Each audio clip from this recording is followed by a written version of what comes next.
அரசினர் சார்பில் மாண்பு முதல்வர் கொண்டு வந்த தீர்மானம் ஏகமனதாக அனைவராலும் ஏற்றுக்கொள்ளப்பட்டு ஒப்புதல் அளிக்கப்பட்டிருக்கிறது. அந்த தீர்மானமே இறுதியானது. அதில் எந்த விதமான மாற்றமும் இல்லை என்பதையும் நான் தெரிவித்துக் கொள்கிறேன். இதில் எந்த விதமான வரம்பு மீறுதலோ அல்லது மரபு மீறுதலோ ஆவி மீறுதலோ இல்லை என்பதையும் நான் தெரிவித்து நிறைவேற்றப்பட்ட தீர்மானம்தான் இறுதியானது என்பதை நான் அறிவிக்கின்றேன். மாண்பு உறுப்பினர் ஓஎஸ் மணியன் அவர்கள்.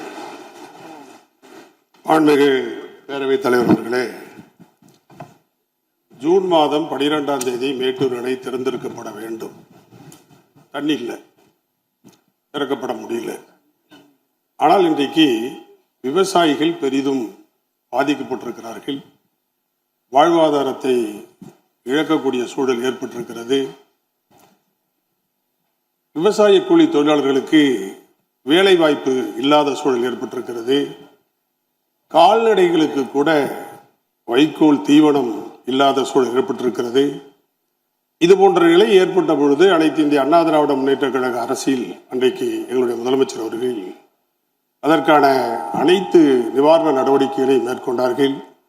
அதை நீங்களும் செய்தர வேண்டும் என்று இந்த நேரத்தில் நான் கேட்டுக்கொள்ள விரும்புகிறேன்.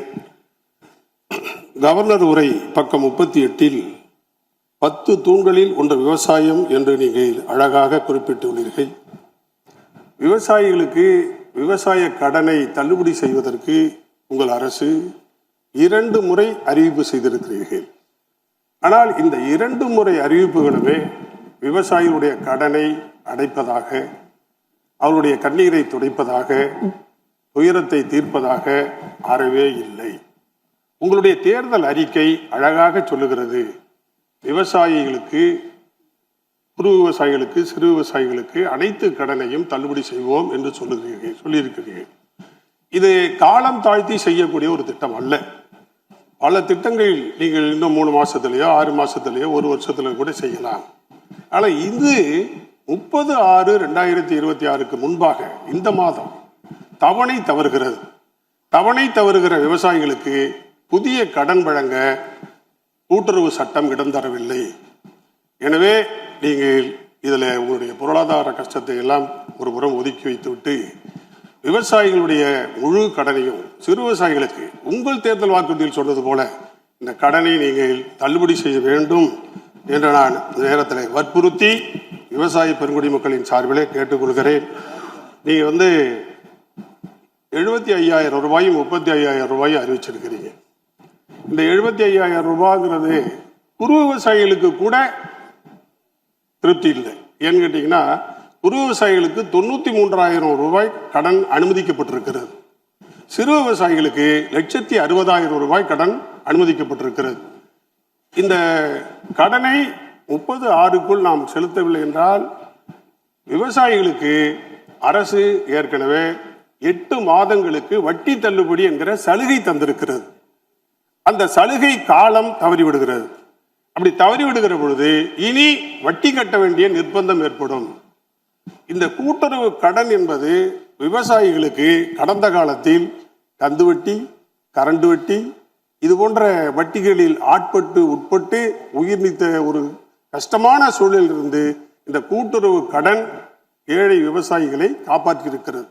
மீண்டும் அந்த கந்து வட்டிக்கு போய்விடக்கூடாது விவசாயிகள் என்பதை இந்த அரசு கவனத்தில் எடுத்துக்கொள்ள வேண்டும் என்று சிறு விவசாயிகள் வாங்கியுள்ள கடனை அரசே ஏற்று அறிவிப்பு உடனடியாக செய்திட வேண்டும் என்று கேட்டுக்கொள்கிறேன்.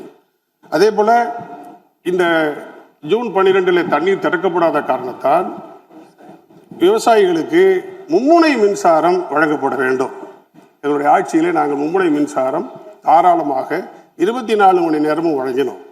அப்பொழுதுதான் நிலத்தடி நீரை பயன்படுத்தி விவசாயம் செய்யக்கூடியவர்களுக்கு உதவியாக இருக்கும். அதில் நீங்கள் செய்ய வேண்டும். இப்பொழுது எங்கே பார்த்தாலும் எப்பொழுது வேண்டுமானாலும் மின்தடை என்று இருக்கிறது. அதை நீங்கள் தீர்த்து தர வேண்டும் என்று இந்த நேரத்தில் நான் கேட்டுக்கொள்கிறேன். நான் அந்த வெளிகுண்டுல ஒரு சிறு பிரச்சனை ஒன்று அரசுக்கு தகவலாக தர வேண்டும், வேற குற்றமோ குறையோ கிடையாது. அதை நீங்கள் அனுமதிக்க மாட்டேங்கிறீங்க. அது சொல்லுவது ஆரோக்கியமாக இருக்கும் என்று தான் கருதுகிற, வேற ஒன்றும் கிடையாது. அதாவது என்னன்னு கேட்டீங்கன்னா, அமைச்சருக்கு கூட நான் சொல்றேன், பிலிகுண்டுங்கிறது மேட்டூர் தண்ணியை அங்கே காவிரியில் வரக்கூடிய தண்ணியை அளவு செய்யக்கூடிய இடம். இந்த மேகதாது அணை என்பது அதிலிருந்து 4 கிலோமீட்டர் தூரத்துல தான் கட்டுறதாக முடிவு செய்யும். தயவுசெய்து பாருங்க. இப்ப பேச வேண்டாங்க நீங்க. இது தகவல் இல்ல இது என்னுடைய நேரத்துல நான் தகவலாக கிடையாது, செய்தி தான், இன்ஃபர்மேஷன் தான் சார், செய்தி தான். பாருங்க என்ன நீங்க நீக்கிருங்க.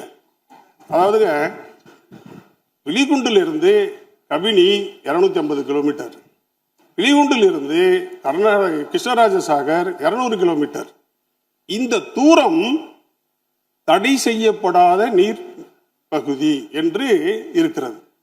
இந்த 250 கிலோமீட்டர்ல பெய்யக்கூடிய மழை இருக்கு இல்லையா, அதுதான் இந்த 177.25ல 60 டிஎம்சி தண்ணி இதன் மூலம் கிடைக்குதுன்னு சொல்லி தீர்ப்பு சொல்லியிருக்கு. அதை தடுக்கிறாங்க. நீங்க என்ன பண்ணலன்னா, இல்ல இருங்க, புதிய செய்தியோ அல்லது உதவிகரமாக இருக்கக்கூடிய செய்தியாக இருந்தால் மாண்புமிகு பொதுப்பணித்துறை அமைச்சர் அறையில் பார்த்து நீங்கள் சொல்லுங்கள், இப்படிலாம் இருக்குது, பயன்படுத்திக்கோங்க. அது சொல்லியாச்சு. ஏற்கனவே நீங்கள் சொல்லுகிற தகவல் எல்லாம் மாண்புமிகு பொதுப்பணி அமைச்சருக்கு நல்லா தெரியும். நீங்கள் சொல்லுகிற இந்த தகவல் ஏற்கனவே பொதுப்பணித்துறை அமைச்சருக்கு தெரியும். வேற அடுத்த சப்ஜெக்ட்டுக்கு போங்க. நீங்கள் ஆளுநர் உரையை பற்றி 2 வார்த்தை சொல்லுங்க. ஆளுநர் உரையை பற்றி 2 வார்த்தை நன்றி தெரிவித்து சொல்லுங்க. நாங்கெல்லாம் காலையில் 6 மணிக்கு ஏறு பிடிச்சி உழுதுவிட்டு 9 மணிக்கு அதுக்கு பிறகுதான் பள்ளிக்கூடத்துக்கு எங்கள் அப்பா அனுப்புவார். அப்படி உழுத நாங்கள் நிலத்தில் சேத்துல நின்றுனாங்க. எங்களுக்கெல்லாம் விவசாயத்தில் அத்தனை இன்னைக்கு தான் இயந்திரமயமாக இருக்கு. அன்னைக்கெல்லாம் மனித ஆற்றலை பயன்படுத்தி தான் எல்லாமே நட்டு வச்சு நாங்கள் உழைச்சினாங்க. இல்லைன்னா நாங்கள்லாம் சோறு திங்க முடியாது. அதனால தான் நாங்கள் வற்புறுத்தி இது உங்கள்கிட்ட சொல்கிறோம், வேற ஒன்றும் இல்லை. அதே மாதிரி இப்போ 125 நாள் வேலை மத்திய அரசு அறிவித்திருக்கிறது. இந்த 125 நாள் வேலையை நிரந்தரமாக எல்லா இடங்களிலும் நீங்கள் தவிர்க்கப்படாமல் கிடைப்பதற்கு நடவடிக்கை எடுக்கணும் அப்படிங்கிறத நான் உங்கள்கிட்ட அன்போடு கேட்டுக்கொள்கிறேன்.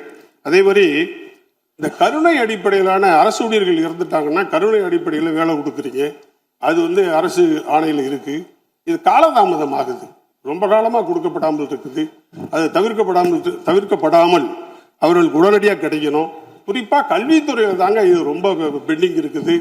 அதே போல சீக்கிரமா முடிங்க. ஏன்னா மாண்பு எதிர்க்கட்சி தலைவர் பேசி முடிக்க நான் பேசவே இல்லை. அதிகமா தொகுதியை பத்தி நிறைய பேசிட்டீங்க ஆரம்பத்திலேயே. 12:47 ஆரம்பிச்சீங்க. அந்த குறுக்கீடு இல்லாம கிட்டத்தட்ட 18 நிமிஷம் பேசியிருக்கீங்க.